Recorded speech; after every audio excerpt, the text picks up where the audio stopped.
Welcome to the Financial Dads Podcast with Paul Fagan and Jody Fisher.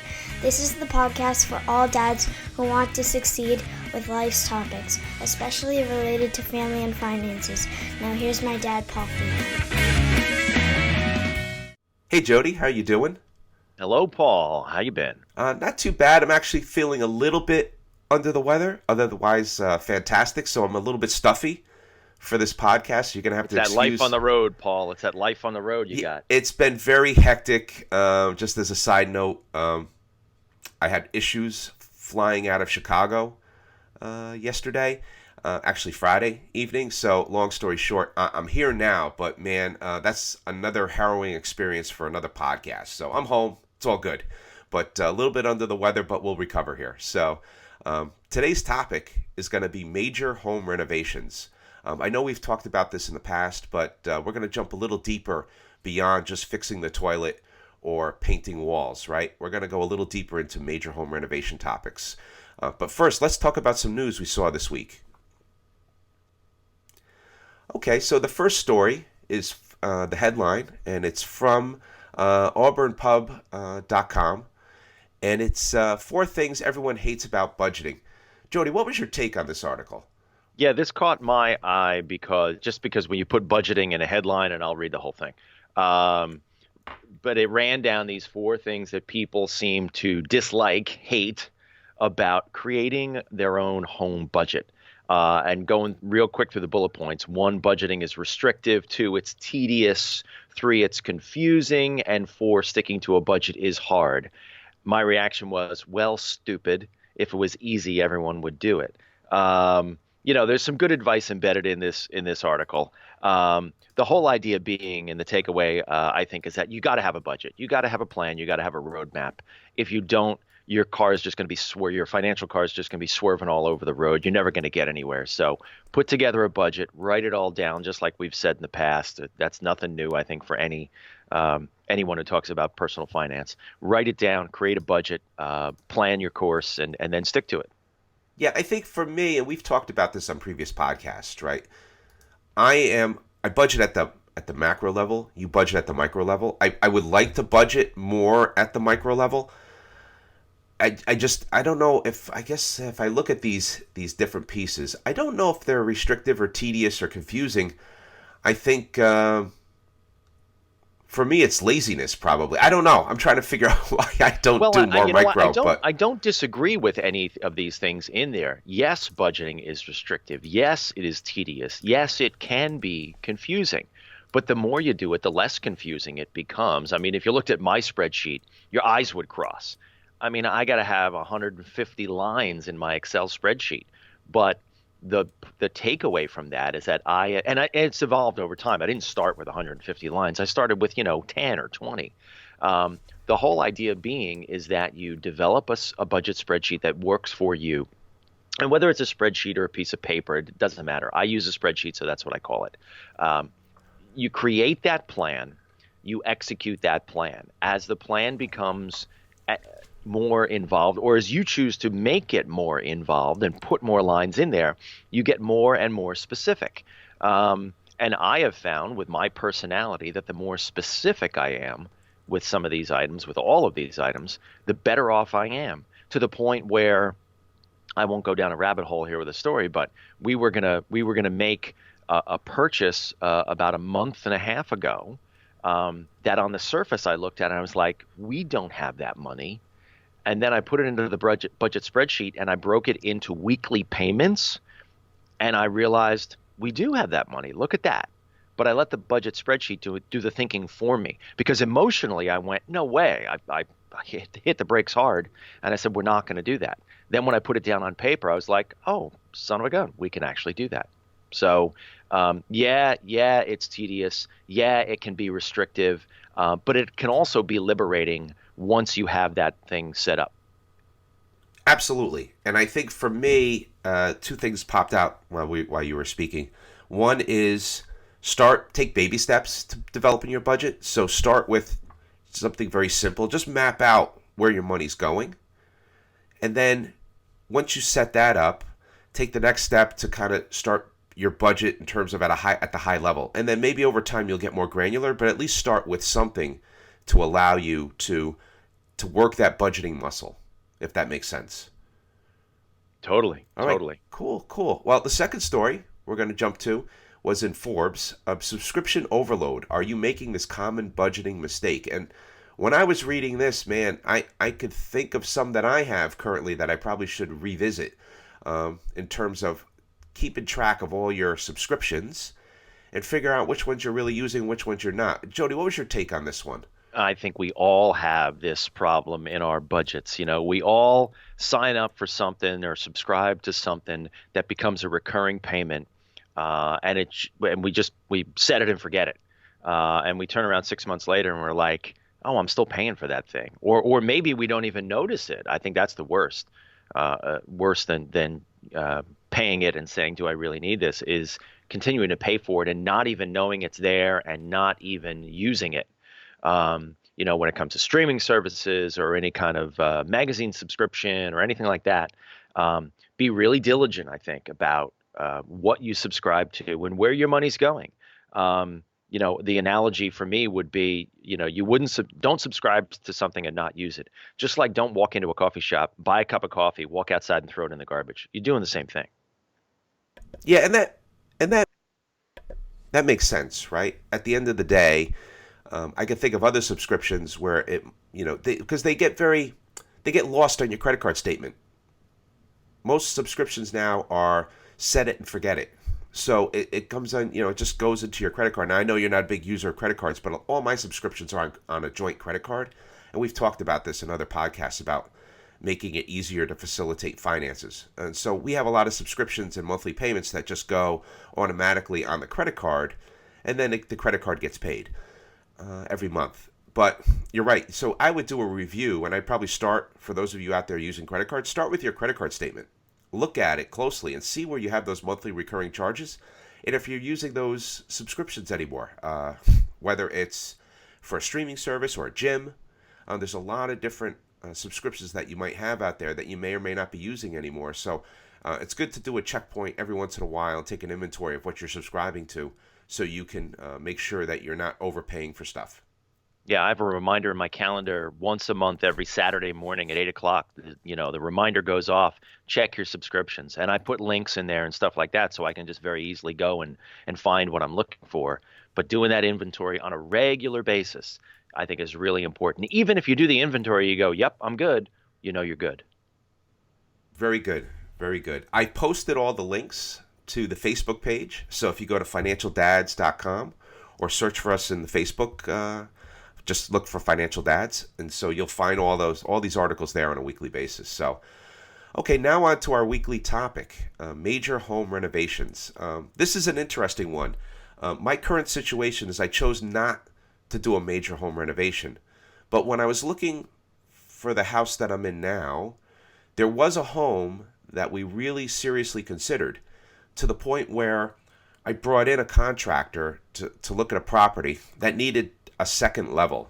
It was a single family ranch, and the price on the property itself warranted looking deeper to see whether we would be able to renovate and still, be in line with costs for the neighborhood, etc. So when we looked at the major renovation, I picked a contractor, and he came by and he walked the property with me, and I got permission from the realtor. I said, listen, if I'm going to buy this home and I'm going to rip it down or put another level on it and gut the first floor, I need to know what I'm up against. I don't want to finger in the air and buy this, and then my renovation costs skyrocket, and now I own the most expensive home in the neighborhood. So it was no problem. I brought him the contractor. We looked at it, went through everything, and the other important thing was timelines. He thought that a 12-week timeline was what it would take to put the renovation in place, which in my mind I jumped immediately to worst case scenario, which would have been 4 months, 5 months, right? It could go for a while, right? And how do you deal with living through construction, or do you do it while you're still at your old place? So there's all kinds of things that come into play. I also had a dear friend at work at the time who did the exact same renovation, but he lived in the house while the renovation was taking place, and him and his wife and his young son lived in the basement while they were doing the renovation. And his recommendation to me at the time was either A, don't do it, or B, if you're going to do it, move out of the house. Don't do it don't stay in the house while the renovation's going on. He goes, it was the big mistake. So I think that was my current situation. I never did it. I think they could be worth it. But in my mind, you really have to do your due diligence and run your calculations to make sure, A, you can live through it, B, your budget will take it, and C, you don't build the most beautiful home in the neighborhood that you can't sell later on. Jody, what's your current situation when it comes to major home renovations? Paul, those are all terrific points, and I think we should talk about those in the discussion section. I've done lots of renovations myself. I've gutted rooms, I've taken down walls, I've done lots of cosmetic improvements, I've done electrical work, I've done a little bit of plumbing, which is the only thing that I really don't like doing because water seems to fly everywhere whenever I do it. But even when I do turn off the water, there's still water coming somewhere. But nothing that I've ever done, and I don't think anything that any weekend warrior out there has ever done, can compare to living inside your construction project and doing a full house renovation or even a partial house renovation that is, I'll call from foundation up. We're not talking about even, gutting a room and putting up new sheetrock and paint. We're talking about structure. And I would recommend, just like you said, Paul, that you don't do it. Two reasons. One, you're in the contractor's way, so they've got to work around you, which means they're working slower and time is money. And two, just like the story you told with your friend Paul, you're going to be miserable, whether you're living in your basement or you're just you're stepping over construction debris, or you're just emotionally, you're looking at the house and you're watching them tear it down. Demo comes before anything else. You're watching them tear out pieces of your house. You might get a little shocked at what you see happen to your house. It's all going to go back, but you might be shocked initially. I have a story about when I lived in Manhattan in a one-bedroom apartment. It was a co-op that I owned, and chose to gut and renovate the kitchen, which was a very small kitchen, very simple job, but full gut on the kitchen, plus knocking out a little bit of a wall to create kind of a pass-through, a pretty large pass-through. Actually, I took down that whole wall, now that I think of it. And creating, there were 12 or 13 foot ceilings, so put in a sleeping loft up top with like a permanent ladder to go in, just to create a little more space. But chose to live through it. And even though I knew what to expect, I came home one day to a pile of debris in the middle of the floor that had to be 10 feet wide and 5 feet high. And it was just the stuff that they had pulled out. And I knew what it was, but there was that emotional moment where you're like, oh, this is horrible. And there's dust everywhere, and it's in your clothes. And I remember pulling out all my clothes out of the closet and just taking them to the laundromat and saying, here, do these. They're all a mess. It's not a disaster story. I knew what was going on, but it was just a pain in the butt for 3 weeks while that was going on. And that was only 3 weeks. I mean, you can imagine when you do a whole home renovation, you could be talking 6 months. So I think this is one of those situations where the over-prepared will win. And we'll talk a little bit about that in a minute. Yeah, absolutely. I think that there were all a lot of good points, and I think we should just jump into each one of these points. I think the first one, and this is a great point, is picking a contractor, getting multiple bids, not just one bid, but multiple bids, and getting references for their work. So I know for me, if I were to choose to do the home renovation that we looked at, I did have a really good contractor come with me. He was well recommended, did great work in town, highly revered. But even all that being said, I would still get another couple of bids and start looking, because you have to make sure that at the end of the day, the pricing is in line with the other contractors. Now, it could be said that everyone's talking to each other, all the contractors are quoting the same prices. I still think that at the end of the day, you have to get multiple bids, different perspectives, not only different bids, they may have a different perspective on how you should do the renovation. They may have a different design, the way they've seen it done differently before. So sometimes it's not just about the money. I know when I renovated a bathroom, I met with two contractors who did exactly what I asked them, and they quoted exactly what I asked them. The third contractor quoted me and gave me a better quality finishes, and I wanted to do a fiberglass enclosure for the tower, for the shower. His pricing came in lower than the other two contractors, and he did subway tile with like proper mudding in the floor. So because he was a tile specialist by trade, and I think that was important because it gave me a different perspective I didn't know before. And the bathroom came out way nicer than I think if I had gone with my original thoughts. So sometimes other ideas come into play when you meet with other contractors. Jody, what's your take when it comes to picking a contractor and getting bids and reviewing the work? I think that can be one of the hardest parts of the job. It can be daunting. It's a lot of homework. It's a lot of making appointments and contractors missing appointments. I think you'll learn a lot about a contractor in the appointment process. And in this phase of a project, you'll figure out who you want to work with. Not only the guy who, shows up on time or jumps to come review your project, but then the guy who sticks to getting back to you with a proper bid, having all the details in that bid that you want to see. I think that's the most important phase of the project is actually the picking part. And go see their work too. Find people that you're not just going to drive by the house, but you can walk in their house. You can walk around the house.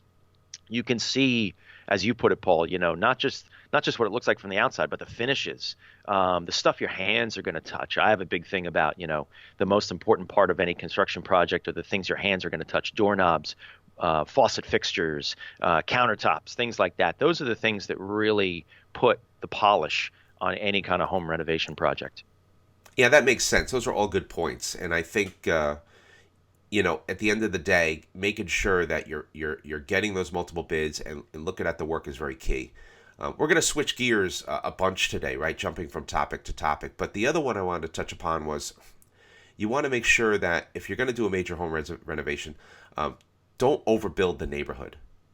And what we mean by that is if all the homes in your neighborhood are going for $100,000 and you put $300,000 into your home that you bought for $100,000, and now you have $400,000 in a home where the rest of the neighborhood homes are going for $100,000, you're never going to get that money back out of that home purchase.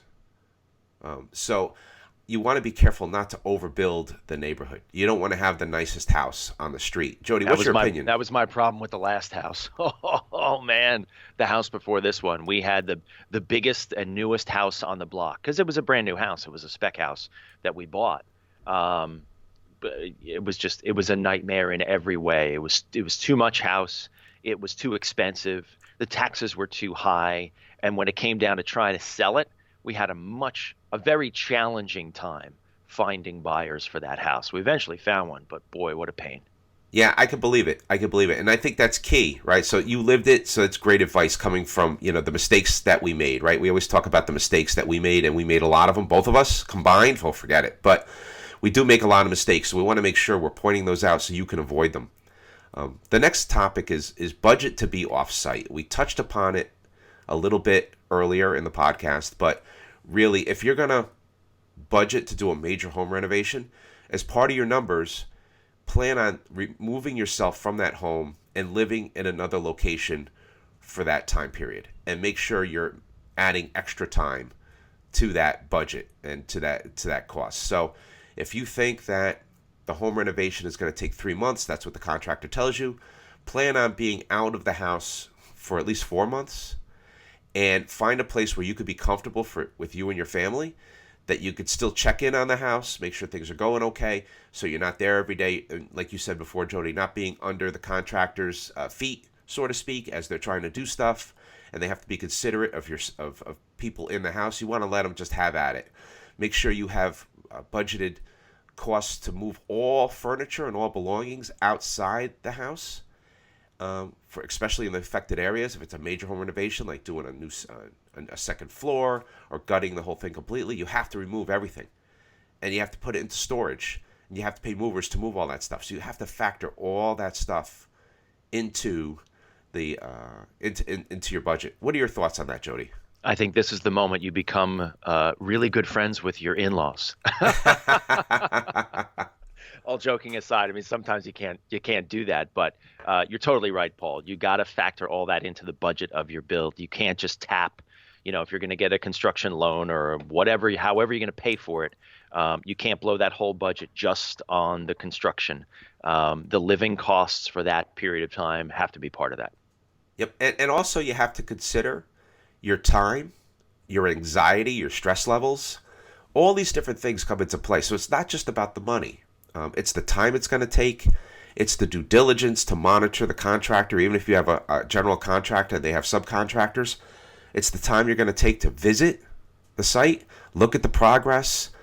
There's so many things that come into play. The stress of overages and billing, and if you have to move to a smaller place with your family, the stress of being in a smaller confined space, or like you said, being with your in-laws. There's so many things that come into play. So you really have to do a 360 view of everything associated beyond the budget with that project. And so there's a lot of things to be considered in that. And the next topic is going in, be direct with the contractor up front. Jody, what's your take on this one? Well, I think this is also really, really important. Goes with the reviewing the contractor. You got to talk with the contractor about what you expect. It's your house, it's your project, it's your money. Now you rely on the contractor for their expertise on what they are doing. But if you don't like the way something like the contractor is going to do, or you don't like the way something sounds, be upfront with them.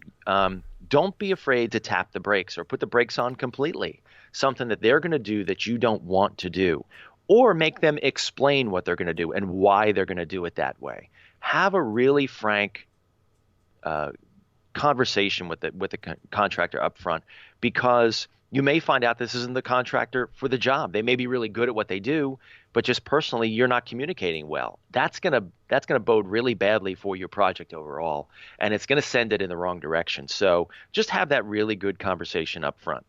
Yeah, I'd have to agree. I mean, when it comes to picking the contractor, being upfront and honest is the way to go. Now, I had a situation with that. I was a little timid. For the bathroom renovation, this is a funny story. We decided to use the old medicine cabinet because it was it was a decent renovation, but we wanted to reuse some things. And when we bought the vanity finally and they installed it, the medicine cabinet was now off kilter. Like it wasn't aligned with the sink. And to be honest with you, do it again. and to be honest with you, I looked at it and I said, well, maybe we could live with it, right? And so I really considered not confronting and talking to the contractor about it. But once I spoke to the contractor, it was very clear. He said, I was going to bring it up with you, but I wasn't sure. Like, it was very interesting. Honestly, it was like we both were going to, like, it was a very weird situation. But in the end, he had no problem, even though everything was painted, everything was done. He spent the extra time to remove the cabinet, fix it, center it, put new sheetrock, paint, touch up, whatever. You would never know that the cabinet was in a different location than it is now. It looks perfectly aligned. And me not being upfront and honest with the contractor about that, and if I never said anything, I might be living with this weird floating cabinet in the middle of the wall, right? And so it really is a lesson learned that you have to be upfront and honest with your contractor, because if you're afraid or timid not to ask the questions, especially when you see things going awry, I think that's where you really, not only upfront, but during. So if you see something you don't like, you have to speak up, because it only gets worse as they continue to do the job, and it may cost you more money later on to unwind that mistake or unwind that decision. I was just going to say, it gets more expensive fixing problems that you blow past, and it's really nice of that contractor to have done what he did. I would venture a guess that more than 50% of contractors would not do that unless you paid them more money, and not just because I don't think because they're jerks, but because ripping down that sheetrock and repainting and all that stuff, that's time and that's materials. And he's got to go out and maybe he's got to buy some more sheetrock, or maybe he's got to go out and buy another thing of plaster to to fix up the wall or whatever that is. It comes out of his pocket, out of his profits, and he's entitled to make a profit. I mean, that's why he's in business. So yeah, speak up early. Absolutely. And I think you hit something, a point that we didn't have, but remember that the people working on your home, they have to eat too. I have a lot of, not a lot, but I know some people that really negotiate to the bone. They have to get the most incredible deal on that. And I think you get what you pay for. So if you're going to chisel out on the contractor, or you're going to go with the lowest bid because of price, a good friend of ours, we're going to bring him up again, our financial superhero, once said to me, when I complained about getting a decent painter for the house, his immediate reaction was, what are you going to get, a painter on Craigslist? They come in and they spill a bucket of paint all over your living room on your rug, and they're uninsured and they leave? Like, you want reputable, well-licensed, well-insured contractors with a good reputation. You don't want people in your house that, okay, the price was $500 cheaper, so I'm going to let these people paint my house, and then you wind up with a mess on your hands. So I thought that was another insightful tidbit from our financial superhero. But that's just something to think about. Yeah, and it makes me think of something that I've heard in the past, even though I just mentioned about wanting to hire the contractor that jumps to come bid on your job. At the same time, if you say to the contractor, when can you start? He goes, tomorrow. That means he has no other jobs lined up. So you may not want to go with that guy. A good contractor has got jobs lined up because they do good work and because they're in demand. So balance that a little bit. Maybe you hire the guy who can start in, depending on the size of your project, in a month or a couple of months, or maybe, in the spring or whatever. Yeah, that makes a lot of sense. That does. And you're right. If that's it's like the same thing with like a restaurant. If you go to a restaurant and the parking lot's empty at 7:30 at night, you probably want to go to another restaurant. Exactly. So you want to go to the restaurant that's packed, or at least has a decent number of cars in the parking lot. The food is good, right? So it's analogous to that. So the next topic is during. We're going to call it kind of during the renovation process, right? Regular check-ins, progress reports, checking in with the contractor, making sure things are going okay, syncing up when they need additional monies or you need to have certain materials. I know with my small renovation of a bathroom, I need to be in lockstep with the contractor to make sure, okay, when do you need me to buy these fixtures? When do you need me to buy and supply to you these things? So these are the kind of things you want to make sure you're checking in with your contractor. You're having either a daily, weekly check-in with that person.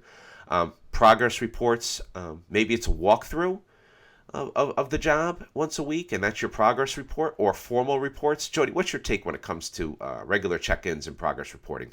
Yeah, I think you must do them. And I go back to what I said before. It's your home, it's your project, it's your money.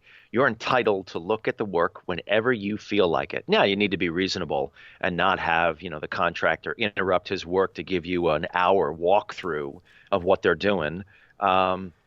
But schedule regular check-ins with them, and because you want to see what they're doing. I mean, I'm a pain in the butt to contractors because I like looking at what they do. I like learning from them and seeing, oh, that's how that works and that kind of stuff. But schedule those regular check-ins because it will also avoid what we just alluded to before, Paul. If a mistake gets made, or if something happens and the contractor didn't let you know and you didn't talk to the contractor about it with your medicine cabinet, it may go so far down the road that you can't fix it, or it becomes too expensive to fix. So yeah, schedule those regular check-ins. They will help your project. That makes sense. And then the other thing that you brought to mind was, if you're going to do a major home renovation, especially when you're taking off a roof and adding a second floor, or reconfiguring the inside of your home, it might be worth it to get a decent architect or designer to come in and pay that extra money to get proper plans, to get proper design recommendations, so your contractor has something to work from. I think in most municipalities, if you do a major home renovation that requires structure, they require an architect, because then you got to file those plans with the municipality. You've got to get a new CO. There's all kinds of things that happen there. But you're right, Paul. That's essential. Yep, and we're going down. I don't want to go too deep into the rabbit hole here, but great point that we're bringing up. Making sure you get your planning and the architects. Making sure you get the proper permits, right? Because if you sneak it in, chances are you're going to get caught. And if you sneak a renovation in, you won't be able to sell it. You won't be able to sell it later. Won't be able to sell it. And if you get caught, there could be fines associated. There could be work stoppages. You're going to lose time. You might have to do a lot of rework if it wasn't done right. So you definitely want to go with a contractor that doesn't turn a blind eye to those things, right? So if you get a contractor and he says, I've been doing this for years, we could get away with this without a permit, you might want to consider another contractor, because you might get stuck. Because at the end of the day, he's not going to wind up paying those fines and those fees. It's going to be you, right? So make sure that you're properly permitted, and make sure you're going down the right path when you're doing all these things. So there's a lot of things to consider. I guess at the end of each project, there's something called a punch list. A list of items. Hey, this doorknob is loose. You need to repaint this wall. This window is stuck. There's a lot of different things that would go into a list that would be called a punch list, where they're going to go through the home and you walk it with them to make sure they're fixing things. And I've seen on TV where one home renovator, when he goes and shows things to his contractor, he uses blue tape. And wherever there's a problem, he puts a little piece of blue tape. Like, here, you got to finish this outlet. You have to finish this doorknob, whatever that is. What is your take when it comes to punch lists? However it gets done, it needs to get done. You're right, Paul. You got to walk through with the contractor. I think you got to walk through yourself. And that's a good point, again, to ask questions about what you did here, and, well, why is it this way? And, I don't like the way this looks, and that kind of stuff. I think you should be punch listing as you go. But then the punch list at the end comes up where it's like you said, the doorknob is loose, or you need an outlet plate there. That's typically, those are the kind of things that are on a punch list. It's the very end of the project, and it's making sure that everything gets done the way you and the contractor agreed it would get done in the beginning. Yep, and I think that makes a lot of sense. So what you just said, making a list during as well as at the end, because if you see things along the way, point them out to your contractor, make a list, and make sure you cross it off that they've addressed it. I think that's key. The next topic, and I think it's our last topic for today, is payments. When do you pay the contractor? How do you know when to pay them and what things cost? So for me, with my simple renovation, because like I said, I don't have the luxury of doing a major home renovation, but I'm taking my minor renovation and kind of taking points from there and blowing them out to the major home renovation process. But making sure that you know how much things cost. You're looking at the numbers. With my contractor for a small renovation, I think there was a deposit up front, there was a little bit of money in the middle, and there was the final payment. So we did break it up into payments. We did not give the contractor all the money up front, and it wouldn't be fair to the contractor to give them all the money in the end, right? So there's this equitable negotiation or agreement up front where, yes, there's a certain amount of money up front, a certain amount of money in the middle, and a certain amount of money at the end. That's fair on both sides. What is your take when it comes to paying the contractor and things you need to know? I think there's a lot of different philosophies on this, Paul, but I think you hit it right. And you said this earlier too. The contractor's got to eat. And what that means is he or she not only has to take a little bit of profit for themselves as they go, pay themselves as they go. They got to pay their subs as they go. They got to buy materials as they go. And you got to usually you buy a bunch of materials up front, and then you buy the finished materials at the back end.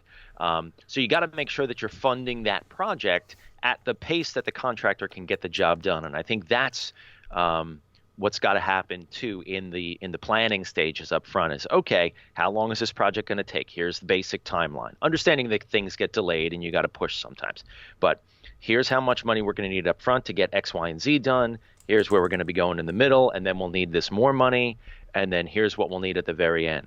The whole idea being, know what things cost, like you said, Paul, along the way. Know how much he's paying his subs, he's paying his workers, and how much the materials that he's buying, if he's buying the materials for you, are going into your house. Don't just hand him a check, for how many tens of thousands of dollars and say, here you go.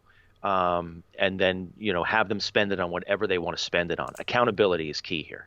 Yep, and I think you just brought something else to light. When it comes to, and you made a note of this, don't pay $10,000 for a bathroom vanity. I think it's important to know the finishes you're putting into your home.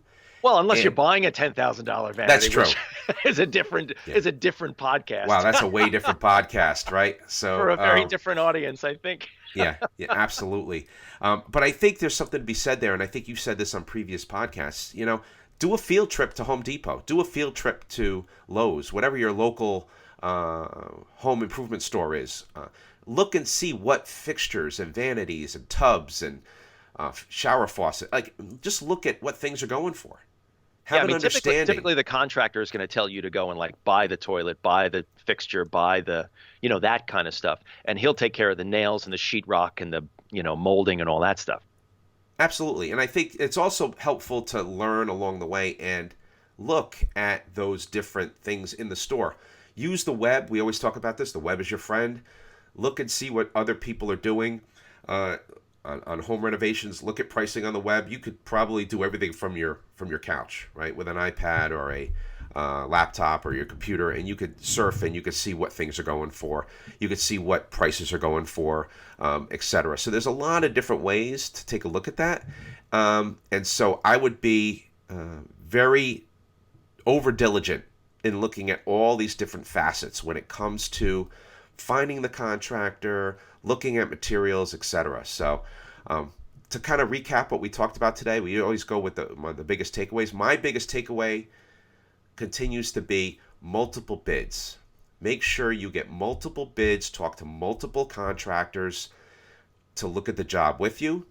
Look at those numbers methodically and do your due diligence on the budget. So you take those 3 bids and then you factor in moving out of the home if it's warranted. All these different things, and come up with that all-in number and make sure that your finances can support it. I think too many people go in blind. They figure, okay, I'll go with the first contractor. He told me it's going to take 3 weeks and my whole house will be done. And then 3 months later, they're in dispute. They realize the contractor ran away with their money. They have a mess on their hands. This happens all the time. So this is one of those situations where, using carpenter lingo, measure twice, 3 times, cut once. Make sure you do all your due diligence, pick the right people, and I think in the end you'll be very happy. Jody, what's your recap for today? Yeah, I think I'll go back to the top. Whether you're doing a whole home renovation, which is what we're talking about here, or even if you're just doing a significant, smaller renovation, these are situations where the over-prepared will win. Lists, budgets, and schedules are your friend. Have direct conversations, set expectations, check in regularly. Make sure that when you come out the other end, do everything you can to make sure that when you come out the other end, you're happy and your contractor's happy. That sounds great. Well, Jody, I thoroughly enjoyed our discussion today, and I'm personally looking forward to the next one. Thanks, everyone, for downloading our podcast. If you have any questions or comments, please email us at financialdads@gmail.com or check us out on Facebook. Just go to financialdads.com. So with that, this is Paul and Jody reminding you, managing finances can be stressful, but that's why the Financial Dads are here to help you plan for success. Have a good one, everybody. Be well, and thank you.